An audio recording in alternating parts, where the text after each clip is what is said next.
So a question I see regularly pop up on YouTube, Instagram and Twitter is what monitor can I get that can do it all? Connect up to a laptop, get power and data, connect up to a next gen console like a PS5 or Xbox Series X and get 120Hz, and of course connect up to a PC.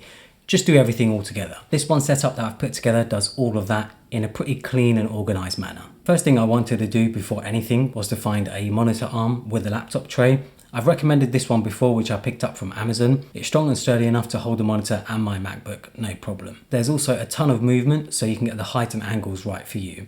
It's also just super clean looking and comes with cable management clips to help you clean up your cables as well. I have it mounted to a white IKEA Linneman tabletop that is 120 centimeters wide and 60 centimeters deep. This is sitting on Alex drawers and a matte black trestle. I've actually shared this setup previously on the channel before, but I just wanted to share it again for those who are new to the channel. Some people have also commented about how close the edge of the desk is on top of the Alex drawers, but it holds up really well. It's pretty strong and sturdy, doesn't move or anything, so yeah, I have no worries there at all. It also gives me more room to put stuff on top of the drawer unit. The trestle has a shelf, which is ideal for my PC because obviously cold air naturally just goes to the floor. Having my PC near enough to the floor is good, it sucks in the cold air. To the right hand side I have a narrow shelving unit which is also from IKEA. This whole setup is pretty much from IKEA. I wanted to quickly go through this narrow shelving unit and actually show you what I've got on it. So at the bottom I have my Oculus Quest and a Synology server. This is also where my internet comes into the building, into my house. That's why there's a mess of cables, because I have fiber optic, which then goes into a router over there, which then goes into another router. But yeah, I'll explain that in a second. But yeah, and it's also sort of like a charging station as well. I have charging banks, charging bricks and stuff there all set up. It's not the neatest thing in the world, but I can't really get it any neater because there's so many cables there. I then have this tube light from IKEA. It's really nice. Unfortunately, you can't buy these anymore. I actually wanted to buy more myself, but you can't find them anywhere. I literally can't find them for sale anywhere. And then I have my HP printer. This is such a nice printer. I've covered it before on the channel, but it's like in this cover, this grey cover, and it's a very compact printer. It's just awesome. It's really nice looking. Most printers are super ugly. Yeah, this is probably one of the best looking printers that I've come across. On the next shelf, we have some magazines and some books with some trays, some sort of valet trays and stuff. We also have a Sonos One speaker, and then I also have an Amplify Alien access point, Wi-Fi access point.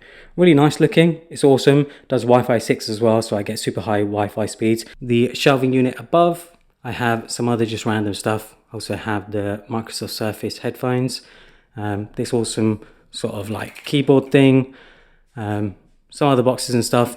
And then on the top shelf, I have my iPad box, my MacBook box, and I also have this awesome, let me get it actually, I'll get it down. So yeah, I also have this awesome frame bit of art. It's actually a Game Boy Pocket, as you can see, that's been stripped apart and then put onto just a piece, I guess it's a piece of like cardboard or paper and labeled and everything. I think it looks awesome. It looks super nice. Nice sort of piece where my gaming setup is. And yeah, it's the Game Boy Pocket, an absolute classic. I also wanted to quickly share the office chair that I use. I use the Herman Miller Aeron. Absolutely fantastic chair. This is probably the best chair you can buy. It's so incredibly comfortable, very supportive, has tons of adjustability. For someone who sits at a desk all day, who needs a high quality office chair, this is the one to get. It will save you any sort of future back problems or anything like that. I highly recommend it. It's definitely on the pricier end of office chairs, but it's the best one you can buy for sure. When it comes to cable management, there is a cable tray which I've simply drilled into the bottom of the desk. It holds the power strip and any excess cables. It's not the neatest thing in the world, but it does the job, and the rest of the cables are managed with simple Velcro cable ties. On top of the desk, I have a ULX leather desk mat, a custom mechanical keyboard from Mode, and a Logitech G305 mouse. Before we get into the monitor itself, I did want to go through some of the other devices and stuff that I have on the desk itself. So I have the MacBook Pro 14-inch on the laptop tray, which has no problem driving the monitor. The fans pretty much never come on unless I'm doing something very resource heavy, such as video rendering or rendering something in Blender. I have my PS5 to the right. You may be wondering how I have it in all black. Well, I simply spray painted the panels myself. I didn't do the best job, I'll be honest, but it works for now, and you can't see the imperfections unless you look up close. As I mentioned earlier, below sitting on the trestle shelf is my PC. I did a video last year going through this build, so make sure to check that out if you guys are interested in sort of seeing more detailed stuff about the build itself. I'm a huge fan of this ZX1 case, super compact and it fits the aesthetic really well. For headphones, I use the Sony Pulse headset. The great thing is it works via a USB dongle, so it can work across all of my devices. But by far the best feature is the virtual surround sound. When it comes to playing games like Apex, being able to pinpoint footsteps around me is crucial, and this headset does an amazing job. Now onto the monitor itself. The monitor I'm using is the Eve Spectrum. I've made a separate review video of this going into my experience with it. Overall, it's a fantastic monitor that does have some sort of questionable shipping times, which I mentioned in my review, but it's the only monitor that I can find right now that does everything I need it to. It has a super clean design with minimal bezels and no flashy RGB or logos. It doesn't look gamery or anything like that. I actually think it looks very smart looking and can work in any setup.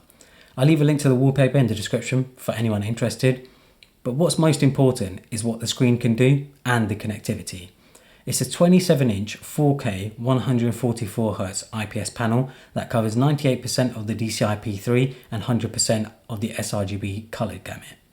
It's also 10-bit, which means not only is it high resolution with a high refresh rate, it is also very good with color accuracy. I don't want to get too technical with the specs, otherwise we'll be here forever, but what I'm trying to say is that this monitor is just ideal for things like watching movies, editing pictures, or playing games. The experience will be fantastic.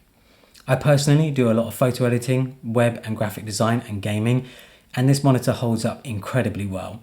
I try and compare it to my MacBook display as much as possible, as the MacBook display is one of the best, and it's hard to tell much difference when it comes to colors. They're so well matched. The 144Hz refresh rate is fantastic for gaming, especially if you're into first-person shooters like I am. I play Apex a lot on it, and it's a really great experience as the IPS panel does such a good job with colors.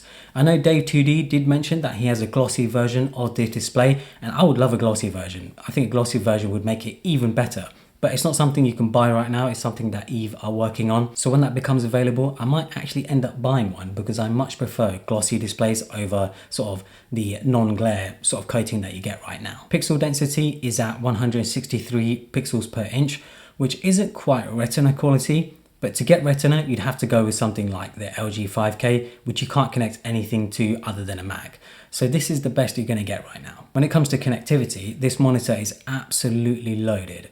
On the bottom, you have a display 1.4 port and two HDMI 2.1 ports, which means full support for PS5 and Xbox Series X.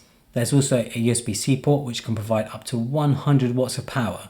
So that means if you have a MacBook, you can have a one cable setup as it will run the display as well as charge your MacBook at full power. There's also a built-in USB hub, which can be switched between the MacBook and the PC. So you could connect one keyboard and one mouse to the monitor and have them automatically switch when you switch inputs. Correct me if I'm wrong, but I think this is the only monitor you can buy right now as I'm making this video that can do a one cable USB-C setup with 100 watts of power, has two HDMI 2.1 ports for the PS5 and Xbox Series X. You can connect your PC up to it, of course, and get 4K 144Hz.